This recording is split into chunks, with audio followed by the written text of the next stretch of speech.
Hi friends, be happy and be healthy. இன்றைக்கி நம்ம என்ன பார்க்க போகிறோம் அப்படின்னா, வாழை இலை குளியல் பற்றி நம்ம பார்க்க போகிறோம். இந்த வாழை இலை குளியல் எடுக்கிறதுக்கு முன்னாடி நம்ம என்ன பண்ணலாம் அப்படிங்கிறத நம்ம பார்த்துக்கலாம். இது எடுக்கிறதுக்கு முன்னாடி நம்ம தண்ணி நிறைய குடிக்கணும். இதனால் நிறைய பெனிஃபிட்ஸ் இருக்குது அப்படின்னாலும் இதை எப்படி ப்ரொசீஜராக எடுக்கணும் அப்படின்னு நினைக்கும் பொழுது, இது எடுக்கிறதுக்கு முன்னாடி நல்ல தண்ணி நிறைய குடிச்சிட்டு அதுக்கப்புறம் இந்த வாழை இலை குளியல் எடுக்கிறதுக்கு நம்ம ஆரம்பிக்கணும். ஏன்னா இந்த குளியல் எடுக்கும் பொழுது நம்மளுடைய ஸ்கின் போர்ஸ் ஓப்பன் ஆகி நிறைய தண்ணி வெளியில் வரும். ஏன்னா நம்ம டீஹைட்ரேட் ஆகிறதுக்கு நிறைய வாய்ப்புகள் இருக்குது. அதனால் நம்ம முதல்ல தண்ணி எடுத்துட்டு அதுக்கப்புறம் இந்த வாழை இலை குளியல் ஆரம்பிக்கிறது நல்லது. இந்த வாழை இலையை எப்படி செலக்ட் பண்ணணும் அப்படின்னா, நீளமாக முழு இலையாக நம்ம வாங்கிட்டு வரணும். நம்மளுடைய உடல் பருமனை பொறுத்து ஒல்லியாக இருக்கிறவங்க, குண்டாக இருக்கிறவங்க, அப்படி உள்ள ஆட்களுக்கு எவ்வளோ இலை தேவைப்படுமோ அவ்வளோ நம்ம செலக்ட் பண்ணி இலைகளை நம்ம வாங்கிட்டு வந்துக்கணும். இது எந்த நேரத்தில் எடுக்கணும் அப்படின்னா, காலையில் இளமையில், அதாவது ஒரு 7 மணிலேருந்து ஒரு 9, 9:30 அதுக்குள்ளார எடுக்கிறது நல்லது.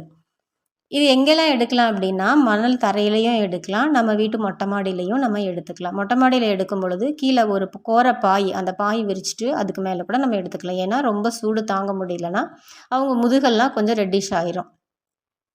இந்த வாழை இலையை எப்படி நம்ம போட்டு அவங்கள கவர் பண்ணணும் அப்படின்னா, நல்ல நீல வாக்கில் கீழே ஒரு 2-3 இலையை போட்டுட்டு அந்த குளியல் எடுக்கிறவங்கள அந்த இலை மேலே படுக்க வச்சு, படுத்த உடனே அவங்க மேலே இன்னும் 2-3 இலையை நல்லா கவர் பண்ணி, ரொம்ப டைட்டாலாம் கட்டக்கூடாது, மெல்லிய நூல் எடுத்து, இல்லை அந்த வாழை இலைக்கு அந்த நார்லேயே அந்த நார் கிடச்சிதுன்னா டைட் இல்லாமல் ரொம்ப இடம் விட்டு நம்ம லைட்டாக ஒரு 2-3 இடத்துல நம்ம கட்டி விட்டுட்டு, அவங்க மூக்கையும் கண்ணுக்கிட்டையும் அந்த இலையில் ஒரு சின்ன ஓட்டை போட்டு விட்டுறணும். இல்லை நீங்கள் கழுத்து வரைக்கும் தான் போடுறோம் அப்படின்னா முகத்தில் நீங்கள் ஈரத்துணி போட்டுக்கலாம். ஆனாலும் கம்பல்சரியாக தலையில் நல்ல ஈர டவலை நினச்சி தலையை ஃபுல்லாக சுற்றி விட்டுறணும் அவங்களுக்கு.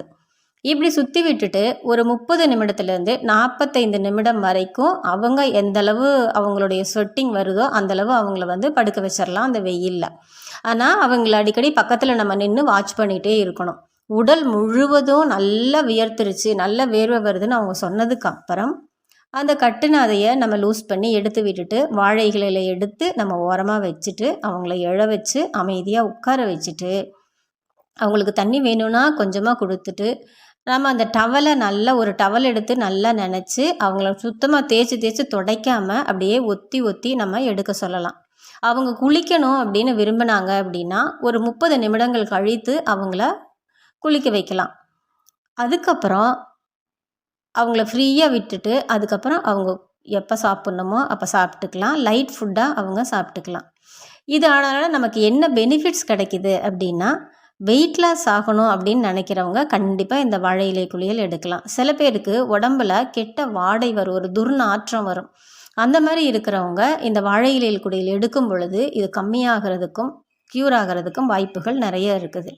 தோல் வியாதி உள்ளவங்க, லைக் சொரியாசிஸ், அலர்ஜி உள்ளவங்க, கையில் சின்ன சின்ன வெள்ளை புள்ளிகள் வர்றவங்க, இவங்க எல்லாமே இது எடுக்கும் பொழுது தோலோட போர்ஸ் ஓப்பன் ஆகி எல்லா டாக்ஸின்ஸும் வெளியில் வரும் பொழுது அவங்களுக்கு நல்ல ஒரு ரிலாக்ஸேஷனும் ஒரு க்யூர் ஆகிறதுக்கும் வாய்ப்புகள் நிறைய இருக்குது. இது ஒரு 11 நோய் உள்ளவங்க, அவங்க உடம்புல இருந்து டாக்ஸின்ஸ் வெளியில் வரணும்னு நினைக்கிறவங்க ஒரு 15 நாட்களுக்கு ஒரு முறை அல்லது மாதத்திற்கு ஒரு முறை இவங்க அதை எடுத்துக்கொள்ளலாம்.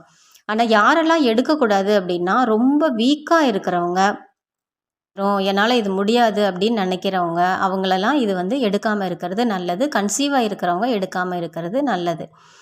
இந்த பெனிஃபிட்ஸ் எல்லாம் கிடைக்கிறதுனால நீங்கள் தாராளமாக வாழை இலை குளியல் எடுக்கலாம். அதுக்கு முன்னாடி நீங்கள் குடல் சுத்தம் பண்ணிவிட்டு, நல்லா உங்களுக்கு மலம் கழிக்கும் அளவுக்கு குடல் சுத்தம் பண்ணிவிட்டு அதுக்கப்புறம் நீங்கள் வாழை இலை குளியல் எடுக்கிறது மிக மிக நல்லது. உங்களுக்கு குடல் சுத்தம் ஆகணும்னா நீங்கள் இந்த திரிபலா பவுடர் அல்லது எனிமா அந்த மாதிரி அருகில் உள்ள இயற்கை மருத்துவர்களை ஆலோசனை பண்ணிவிட்டு நீங்கள் குடல் சுத்தம் பண்ணிவிட்டு அதுக்கப்புறம் வாழை இலை குளியல் எடுக்கும் பொழுது இன்னுமே உங்களுக்கு டாக்ஸின்ஸ் எல்லாம் வெளியில் நல்ல ரிலாக்ஸேஷனும் உடம்பு நல்லா காற்று போன்ற ஒரு உணர்வு வர்றதுக்கும் நிறைய வாய்ப்புகள் இருக்குது. ஸோ ஃப்ரெண்ட்ஸ், இதை எடுத்து நீங்கள் பயன்பெறுங்க. இதை நீங்கள் எடுக்கணும்னா அருகில் உள்ள இயற்கை மருத்துவர்களை ஆலோசனை பண்ணி நீங்கள் எடுத்து நீங்கள் ஹாப்பியாக இருங்க, ஹெல்த்தியாக இருங்க. இந்த வீடியோ உங்களுக்கு பிடிச்சிருந்துச்சுன்னா நீங்கள் லைக் பண்ணுங்கள், சப்ஸ்கிரைப் பண்ணுங்கள், உங்களுடைய ஃப்ரெண்ட்ஸ் அண்ட் ரிலேட்டிவ்ஸ்க்கு நீங்கள் ஷேர் பண்ணுங்கள். தேங்க்யூ. God bless you.